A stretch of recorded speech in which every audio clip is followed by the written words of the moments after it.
Yahweh batela mikongo. Yahweh benisa mikongo. Yahweh batela mikongo.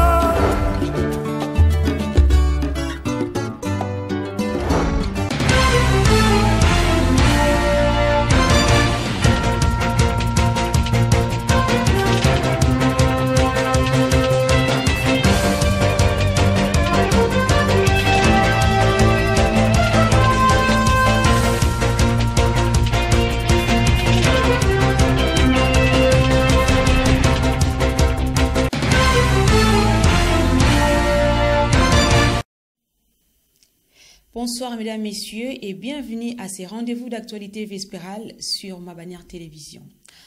Les syndicats nationaux de médecins SINAMED et les syndicats libres de médecins SILIMED ont tenu un point de presse ce vendredi 8 juillet 2022 au siège provincial du SINAMED à 2415 dans la commune de Matadi.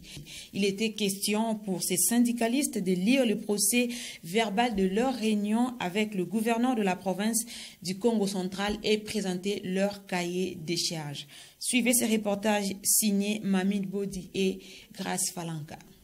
Il était donc question au cours de cette conférence de presse organisée conjointement entre les syndicats nationaux de médecins SINAMED et les syndicats libres de médecins SILIMED de vulgariser les dispositions prises au cours de la rencontre entre les bancs syndicales et les gouverneurs de province Guibandou. Devant la presse ce vendredi 8 juillet 2022, le secrétaire exécutif provincial du SINAMED, Dr Koshi Pambou, a fait savoir que leur mouvement de grève est décrété suite au non-respect de l'accord du 3 août 2021 par le gouvernement congolais, alors qu'ils étaient engagés à prendre des actes administratifs et à améliorer la rémunération de médecins. Sur la question de la rencontre avec le chef exécutif provincial, Dr Koshi s'est dit satisfait et s'est réjoui de la considération ainsi que les sens d'écoute de l'autorité provinciale. Profitant de l'audience leur accordée par le nouveau gouverneur de la province, tout en les félicitant pour son élection,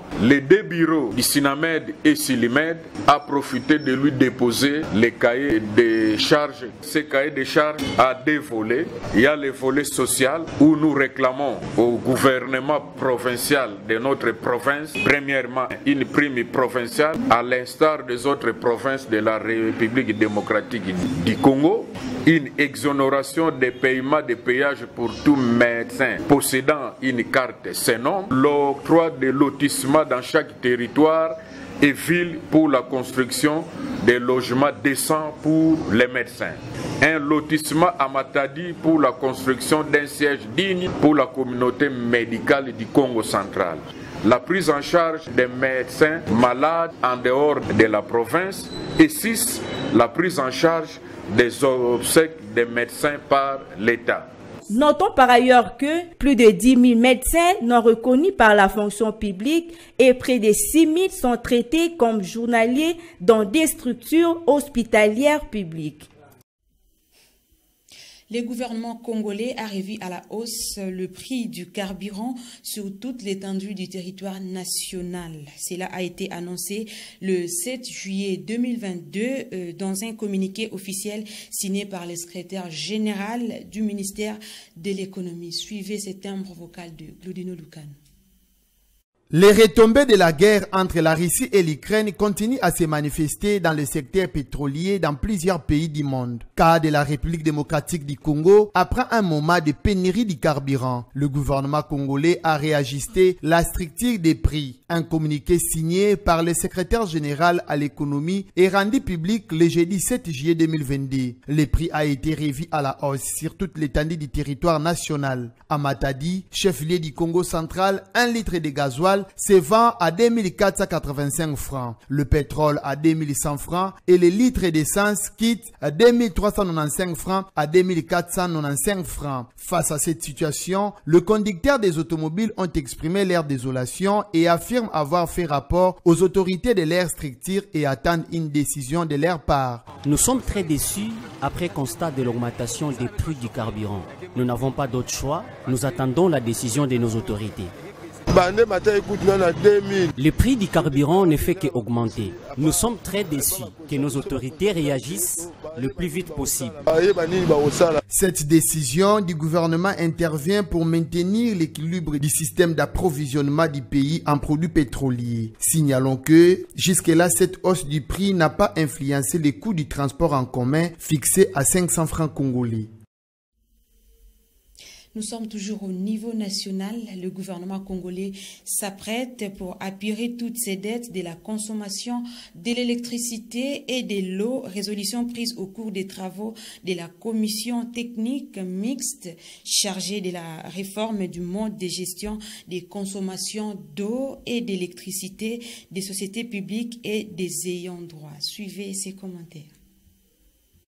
Les travaux de la commission technique mixte chargée de la réforme du mode de gestion des consommations d'eau et d'électricité des instances officielles et des ayants droit, organisés par la ministre d'État, ministre du portefeuille Adel Kaïnda, ont pris fin le mercredi 6 juillet 2022. La cérémonie de clôture a été présidée par le Premier ministre Jean-Michel Sama Lukonde. Cette commission technique mixte avait la charge d'étudier les stratégies à mettre en place pour le paiement des factures de la SNEL et de la Régie des eaux par les entreprises de l'État. La ministre d'État, Adel Kaïnda, a circonscrit les cadres de ces assises. Je reste convaincu qu'il s'agit là de l'expression irréfutable de cette volonté, défiant toute épreuve pour la recherche des solutions idoines aux multiples et épineuses préoccupations des entreprises du portefeuille de l'État. Le gouvernement congolais va bientôt apurer toutes ses dettes de la consommation d'électricité et de l'eau. Parole d'honneur du Premier ministre lors de cette cérémonie de la clôture. Il a ensuite salué le travail abattu par cette commission. En ma qualité de chef du gouvernement, il m'arrive souvent de m'interroger sur la performance attendue de ces deux entreprises face au portefeuille important des impayés nés de la consommation de l'eau et de l'électricité des instances officielles et ayant droit. C'est à ce titre que j'apprécie à leur juste valeur les recommandations de la commission technique mixte et encourage Madame la ministre d'État de poursuivre dans le même élan afin d'aboutir avec le concours des responsables du secteur et de toutes les personnes qui ont contribué à ce travail, à l'assainissement des finances des entreprises du portefeuille. Madame la ministre a remercié les chefs du gouvernement pour avoir participé à ces assises. Tournons des pages pour parler cette fois-ci de l'éducation en République démocratique du Congo. La rentrée scolaire édition 2022-2023 interviendra le 5 septembre 2022 sur toute l'étendue du territoire national. L'annonce a été faite par le secrétaire général à l'enseignement primaire, secondaire et technique, Christine Nepanepa, via une correspondance qu'elle a adressée à tous les gouverneurs de province le jeudi 7 juillet 2022. Suivez les précisions dans ces commentaires de Glodino Lucan. Quelques jours avant la clôture de l'année scolaire en cours, la date de la rentrée scolaire prochaine est déjà connue. Dans sa correspondance référencée MINEPST/SG/80/DAS/85/1261/2022 d'ici juillet 2022, le secrétaire général à l'enseignement primaire, secondaire et technique, Christine Nepanepa, a transmis au gouverneur de toutes les 26 provinces que compte la République démocratique du Congo, en réservant copie à toutes les autorités du sous-secteur de l'EPST au niveau national et au niveau des provinces éducationnelles. Les calendriers scolaires pour l'année 2022-2023. Dans ces calendriers, l'on note que la rentrée scolaire prochaine est fixée au lundi 5 septembre 2022, tandis que la clôture interviendra le samedi 1er juillet 2023. Signalons que l'édit calendrier a été signé par le ministre national de l'enseignement primaire, secondaire et technique, Tony Mwabaka Zadi, depuis le 29 juin de l'année en cours. Il revient donc aux gestionnaires d'en assurer la vulgarisation et surtout la transmission aux écoles pour une bonne préparation de la prochaine année qui interviendra dans... Et dans l'actualité sportive, l'équipe nationale du Nigeria a enfin gagné. Le Maroc, le Sénégal, la Zambie et la République sud-africaine ont obtenu leur ticket pour les quarts de finale. Telles sont les deux informations majeures qui ont marqué la fin de la deuxième journée de la CAN féminine Maroc 2022, 14e édition. Rivantiala nous fait le point.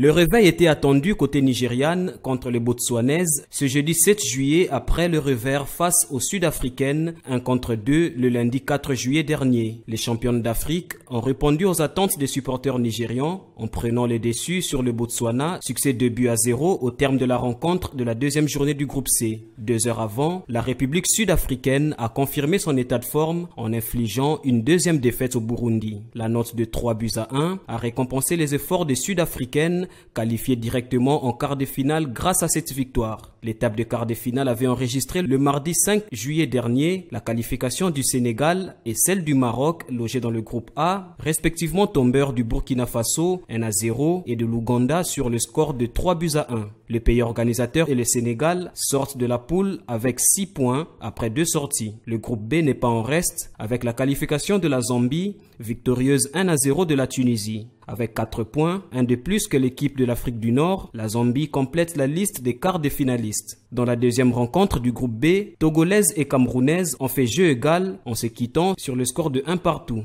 Les 6 rencontres de la deuxième journée de la Coupe d'Afrique des Nations féminines a offert 14 buts, 3 de moins que la première, soit une moyenne de 2,3 buts inscrits par match contre 2,8 buts marqués par match à l'issue de la première journée. Mesdames, Messieurs, c'est la fin de ce journal et merci de rester fidèles à Ma Bannière Télévision. Au revoir et bonne suite des programmes sur nos antennes.